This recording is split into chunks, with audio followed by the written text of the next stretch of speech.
السلام علیکم class good morning class. ہم لاسٹ ٹاپک جو ہم نے ڈسکس کیا اس میں ہم کانسٹیٹیوشنل اینڈ پولیٹیکل ڈیولپمنٹ کے حوالے سے بات کر رہے تھے. تو جتنے بھی آپ کے کورس کانٹینٹس ہیں ان میں سب سے عام ٹاپک جو ہے اور ٹیکنیکل بھی ابٹ وہ یہی ٹاپک ہے، political and constitutional development in Pakistan. تو اس میں ایک جو ٹاپک ہے اس کی ڈیٹیل اتنی ہے، اگر ہم اس پہ بحث کرنا شروع کر دیں تو جو ہماری یہ کلاسز ہیں یا جتنی ہمارے پاس ٹائم کی الوکیشن ہے تو وہ اس میں کم پڑ جائے گی. سو ہم نے اس میں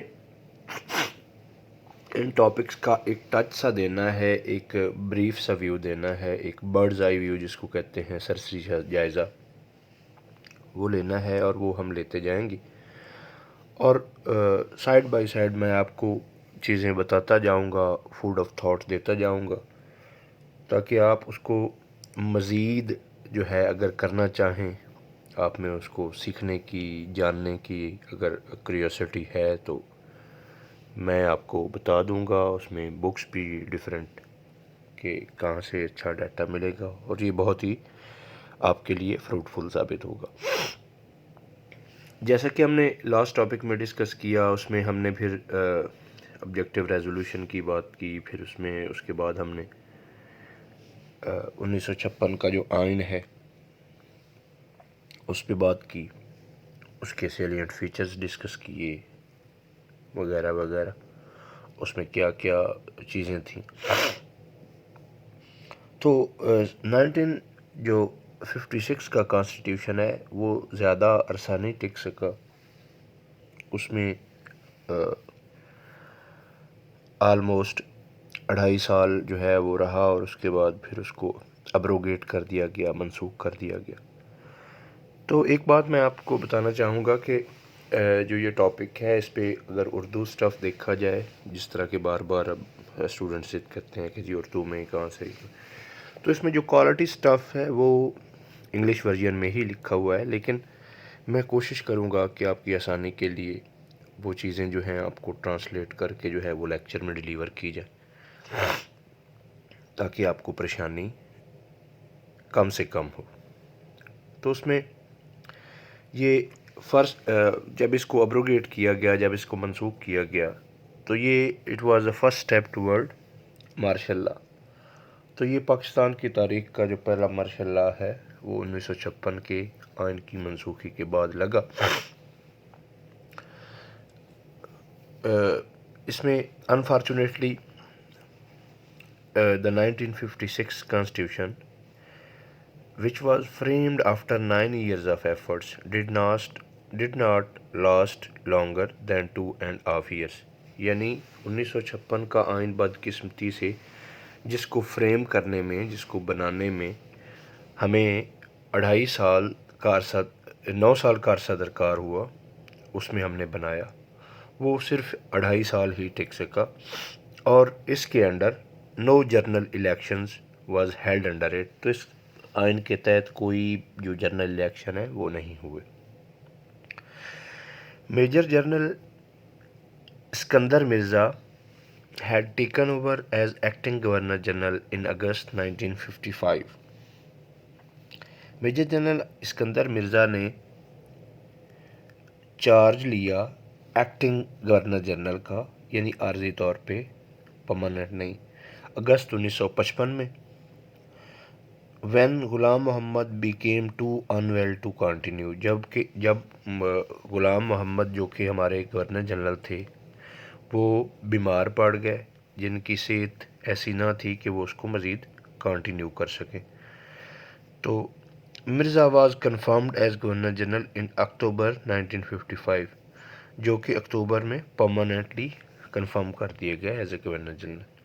اگست سے اکتوبر یعنی 1 مہینہ بعد وہ کنفرم کر دیے گئے.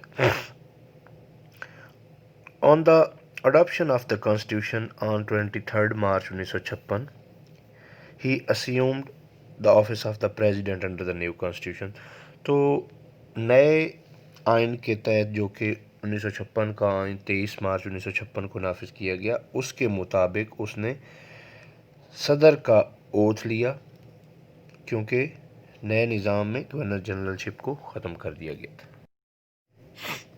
جب اس نے یہ اوتھ لیا تو اس میں پریزیڈنٹ کا، تو اس نے پبلکلی یہ میسیج دیا، اپنی کنوکشن شو کی کہ جو ریلیجن ہے اور پالیٹکس ہے اس کو علیحدہ رکھا جائے گا، اس کو مکس اپ نہیں کیا جائے گا،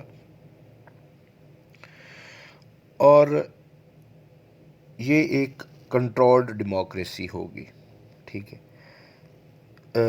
an executive appointed for a fix term, جو ایگزیکٹو ہے، انتظامیہ ہے، وہ ایک خاص ٹائم پیریڈ کے لیے اس کو لگایا جائے گا، اپوائنٹ کیا جائے گا، and not dependent for its existence on a shifting and uncertain parliamentary majority, اور اس کا انحصار جو ہے وہ اس پارلیمانی جو اکثریت ہے اس پہ نہیں ہوگا کہ جی وہ چاہے گی تو وہ سرو کرے گی، وہ نہیں چاہے گی تو نہیں سرو کرے گی، جس طرح کہ ابھی بیوروکریسی ہے، یہ پرماننٹ ہے، یعنی یہ 20-30 سال کے لیے جو ان کی ایک سروس ہے وہ انہوں نے کرنا ہوتی ہے، وہ بدلتے نہیں ہیں جس طرح کی حکومتیں بدلتی ہیں۔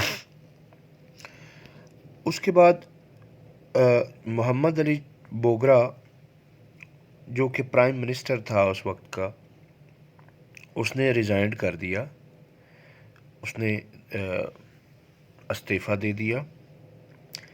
when he lost the support of the Muslim league parliamentary party, جب اس کو جو اس کی پارٹی تھی مسلم لیگ، اس نے اس کی سپورٹ بند کر دی تو اس نے ریزائن کر دیا۔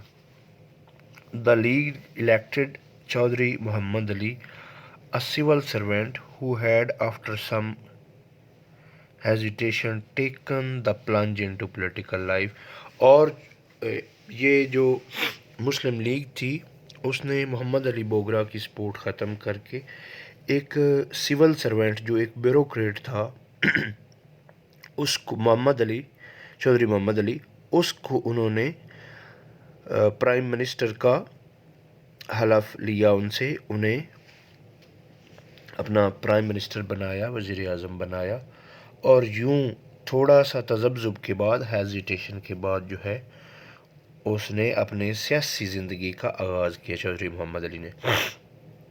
تو اسٹوڈنٹس، یہاں ایک جو ٹیکنیکل میں بات آپ کو بتاؤں گا، بعد میں آپ بہت کچھ سیکھیں گے، پڑھیں گے، آپ کی رائے بنے گی۔ تو ایک بات اکثر کی جاتی ہے کہ ملٹری نے جو ہے نا وہ پاکستان کو چلنے نہیں دیا، بیوروکریسی نے چلنے نہیں دیا، اور یہاں پہ سویلین جو سپریمیسی کی بات کی جاتی ہے آج کل خاص الخاص، اس کو ختم کیا گیا، سویلینز کو کام نہیں کرنے دیا گیا، جمہوری اداروں کو پنپنے نہیں دیا گیا۔ تو یہاں پہ آپ دیکھ رہے ہیں کہ کس طرح ایک پولیٹیکل پارٹی نے اپنے الیکٹڈ بندے کو اتارا اور ایک سول سروینٹ کو، ایک بیوروکریٹ کو، چودھری محمد علی کو لے کے آئے۔ تو یوں میری ذاتی اپروچ تھوڑی سی باقی لوگوں سے ڈیفرنٹ ہے کہ یہ ہم ہی ہیں، ہم سویلینز ہی ہیں، ہم پولیٹیکل پارٹیز والے ہی ہیں جنہوں نے بیسیکلی ان کو امپاور کیا، نوکرشاہی کو، بیوروکریسی کو، یا یہ ملٹری بیوروکریسی کو امپاورڈ کرنے والا اور کوئی نہیں، ہم ہیں۔ تو یہ آپ جیسے جیسے پڑھتے جائیں گے آپ کو چیزیں مزید انکشاف ہوگا آپ کے کہ یہ چیزیں ہوئیں کیسے۔ تو بہرحال سور وردی ایک ان ایکسپیرینسڈ پالیٹیشین، ایک تجربہ کار سیاستدان تھا۔ وہ یہ توقع کر رہا تھا کہ اسے انوائٹ کیا جائے گا گورنمنٹ بنانے کے لیے، جب کہ یونیفیکیشن کی فائنل سٹیجز تھیں، چونکہ اس کا تعلق مشرقی پاکستان سے تھا۔ یہ 1971 کے پہلے کی بات ہے اسٹوڈنٹس، جب مشرقی اور مغربی پاکستان ہم ایک تھے۔ But the Governor General preferred Chaudhry Muhammad Ali, who became Prime Minister in August 1955. تو چونکہ اسے سہروردی کو بلانا چاہیے تھا، لیکن گورنر جنرل نے چودھری محمد علی کو پریفر کیا. 1955 میں اس نے گورنمنٹ بنائی. یہ ہاں ایک اور بڑی پتے کی بات میں آپ سے ڈسکس کرنا چاہوں گا